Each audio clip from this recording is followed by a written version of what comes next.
bakers, welcome back to my channel. I am so excited to be baking with you guys today in your kitchens. We are going to be making red velvet thumbprint cookies. Now, I say this a lot, but these are my favorite cookies, especially around the holidays. When you put your thumb in it, it creates this like little hole, and you're going to put some cream cheese frosting in it with some sprinkles. So, let's get started.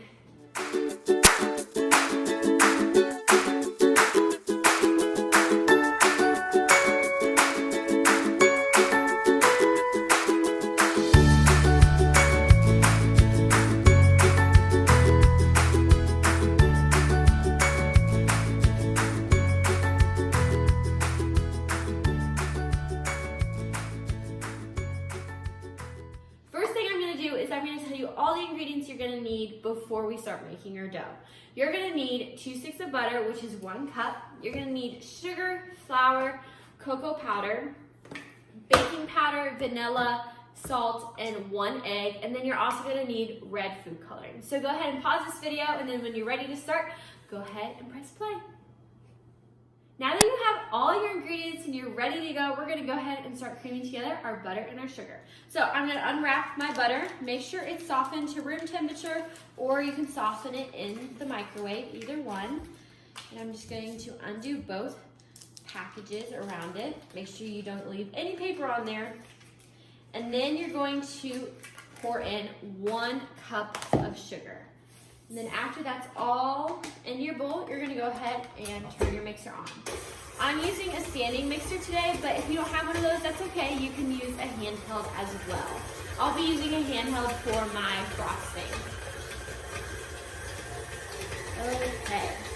Once it's all creamed together and it's nice and creamy and you don't see any of the butter separated from the sugar, you're gonna go ahead and stop it, and we're gonna add in our egg. All right. So I have my egg in a separate bowl, that way I can crack it and I don't have to worry about getting a shell in the main part of my dough versus in the bowl, because if I get a little shell, that's okay, because then you can just use your finger to get it out. And don't forget, getting a shell in there is not the end of the world, because you can always get it out. Once you put it into your bowl, you're gonna go ahead and go wash your hands, because we don't wanna get any of that icky egg anywhere else. I've washed my hands, and now I'm going to turn my mixer on low to get that egg incorporated into my butter and sugar. And then while that's mixing, I'm also going to add in my vanilla, which you're going to need 1 teaspoon of vanilla. Put that straight in there. And then once that's fully combined, I'm going to start on my dry ingredients.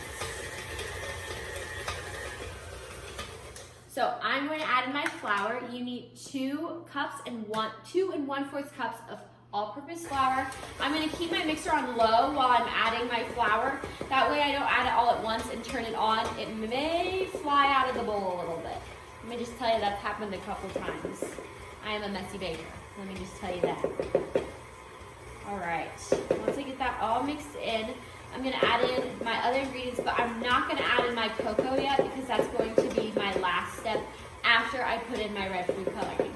So the thing about these is it is red velvet, and so you got to make it red somehow. And the way you make it red is with food coloring. So I have a big thing of food coloring, but you can also just use a smaller one of red food coloring as well. All right, while that's mixing, I'm going to add in my salt. You need 1/2 teaspoon of salt. And then you're gonna need another 1 teaspoon of baking powder. And this helps it rise in the oven. All right. And then while this is finishing mixing, go ahead and go turn on your ovens to 350 degrees. That way it's ready to go by the time you roll out all of your dough. All right. Now that it's in a nice dough form, I'm going to take a spatula and I'm going to just scrape it off of my beater. That way when I put in my red food coloring, nothing will get separated from it. All right, so I'm going to put it back in there, and I'm going to add in my red food coloring. I'm going to show you what the color is supposed to look like before you add in your cocoa powder, because when you add in your cocoa powder, it does get a lot darker. Okay, so I started with about 3 squirts of red food coloring. I'm gonna keep it going, and I'm gonna add another squirt of it. and I'm gonna let it mix for a second. You want it to get to a dark, like cherry red. So you want it brighter than you want it dark because like I said, the cocoa powder does make it a lot darker. All right, so I stopped my mixer for a second because I wanted to separate my beater and my dough. That way I can get a consistent red because some of it's more red than other parts of it. So I'm gonna put it back down. I'm gonna let it mix for a second before adding any more.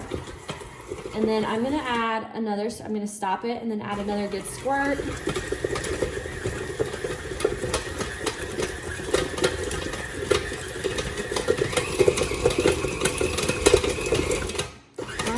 I think it's about ready. We're gonna go ahead and add in our cocoa powder now. Okay, so this is the bright red that I have. I'm going to go ahead and take it off my mixer once again. And then I'm going to add in my cocoa powder. And like I said, it's going to get a lot darker. So that's why it's so bright right now. So you need 2 tablespoons of baking cocoa powder. And it's unsweetened cocoa powder. 1, 2, and then we're just gonna mix it up. Woo! Chocolate tea, it looks so yummy. And then once it's fully combined, I'm gonna show you the red that it turned into because it is definitely a lot darker. Okay, so this is the red. It is the perfect red for our red velvet cookies. I am now gonna show you guys how to roll these out into balls and sticking our thumb in there. That way it creates that little hole. But if you don't wanna use your thumb, that's okay. You can use a teaspoon instead. So let's get started on working on rolling out all of our dough. Okay, so now that our dough is done, I'm gonna show the people that got a dough kit with red velvet what your dough looks like. So the people that just made it, your dough is gonna look a little different. It's gonna be in a big red ball, but theirs is gonna be in more of a cylinder. So you're just gonna untie the sides. You don't wanna rip the parchment paper because you're going to use it to help you roll out your dough. All right, so you're just gonna unroll it and lay it out flat. Then you're gonna take your log, which is covered in press and seal, and you're gonna unroll that as well. And then once you do that, you're gonna roll it into little circles. So to help you know the right size, I like to use a tablespoon. That's always a good size to know. So you can stick it into your tablespoon like this. Just stick the dough as much as you can and then pull it out and then roll it into a ball. So that's about the ball size that you need. So this is how big I have it. Then once you do one, you can usually just eyeball the rest. But once you do all of your balls, I'm gonna show you how to use your thumb or the teaspoon to put in the middle. Okay, so out of the dough I had from the kit, I made 11 balls. You can make them bigger or smaller, or all just depends on preference. I'm gonna put them on my cookie sheet. I can probably fit them all on one cookie sheet. I'm gonna do 3 by 3, 3 in a row, and then it will probably be actually 3 by 4 if you make 12. And then I'm gonna show you guys how to stick your thumb in them. So what I do is pretend this is my flat surface. I'm gonna just stick my thumb straight down into the center of it like that. That's why they're called thumbprint cookies, because you put your thumbprint in it. So if you don't want to do that, no worries. I have another idea. You can use a teaspoon. So you're just gonna lay it flat out again, and you're just gonna press it straight down like you would for your thumb. So go ahead and press all of them, and then when you're done, you're gonna pop them in the oven for 8 to 10 minutes. I'm gonna put mine in for 8 minutes because they are a bit smaller, but if you do have bigger, I would start with 8 minutes as well, and then if it looks like they need a little bit longer, add another 2 minutes. All right, so while our cookies are in the oven, we're gonna just go ahead and start working on the filling part, which is the cream cheese frosting. I am first going to take 4 ounces of cream cheese, which is half of a block. So make sure you get that wrapper off of it. This one's a little tricky. All right, so I get that in there. Shake it all off. Whoop. You have to use your fingers a little bit. All right, then you're gonna take 1/4 cup of softened butter, and you're just gonna put that right in there as well, and then you're going to mix it up. So one thing about these cookies is it does kind of bake twice in a way. So you put it in the oven for 8 minutes, and then after the 8 minutes, you are going to take them out for a second, reinsert the centers, which I'd use a teaspoon because they are hot, so don't use your thumb. You're gonna reinsert the centers and then pop them in for another 2 minutes, just to get that center really defined, because the cookie does rise a little bit in the oven, so when it rises, the center kind of goes away. All right, so this is pretty creamy and ready to go. I'm now going to add in my ½ teaspoon of vanilla. And then I'm gonna add in my 2 cups of powdered sugar. So I'm gonna first add in my vanilla and mix that up a little bit with my butter and my cream cheese. And then a trick for you all is that if you have all your cream cheese stuck into your beaters, you lift it above the bowl a little bit and you place it on high, and then it all comes out, and then you move it back to low. All right. Now I'm going to slowly add in my powdered sugar. I'm gonna add in about 1 cup, and then I'll do another cup after that.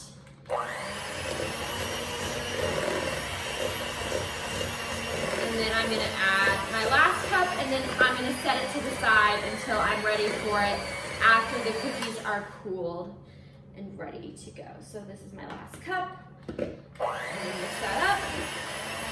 And then I'm gonna actually use a spatula when this is done. That way I can get all the sides nice and clean and make sure all of the ingredients are put into one middle. All right, so this is looking good. So I am going to use my frosting in a piping bag, but you can also just use a spoon and put a little block of it in there. All right, I'm gonna lift it up again, and I'm gonna make sure all the frosting gets out of there. Perfect.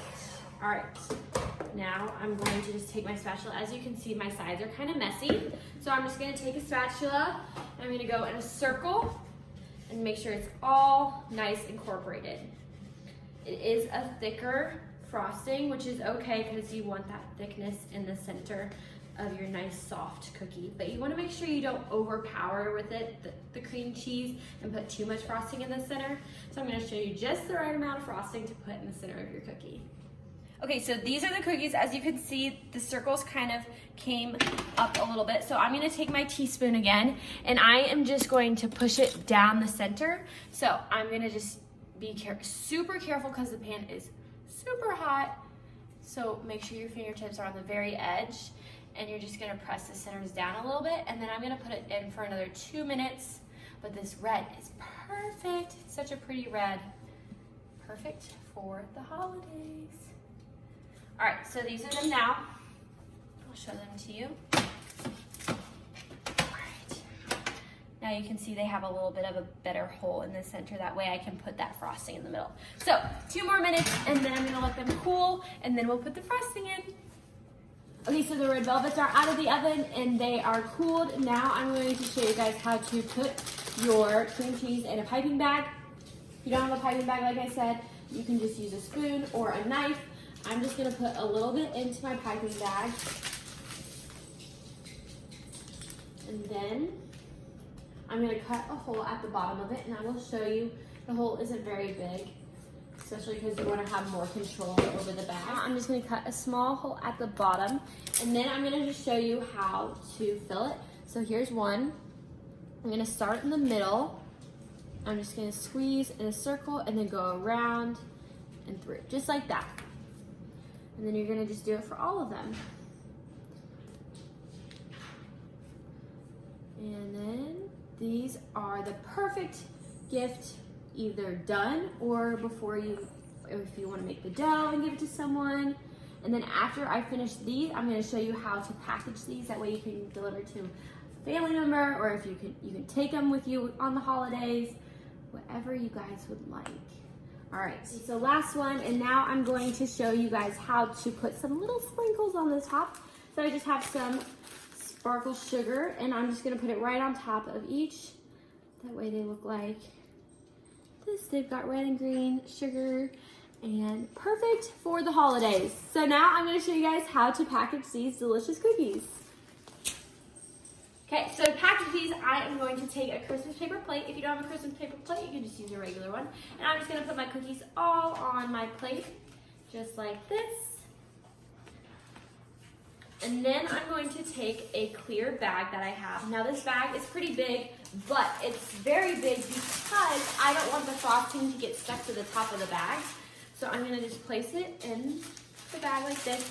And then I like to say to make it like a snow globe. So you're gonna have a lot of free room at the top of it, just like that. So it kind of looks like a snow globe. You've got all that room at the top, that way it doesn't get stuck to the frosting. And then I'm just gonna make a bow. You can make a knot, whatever you guys would like.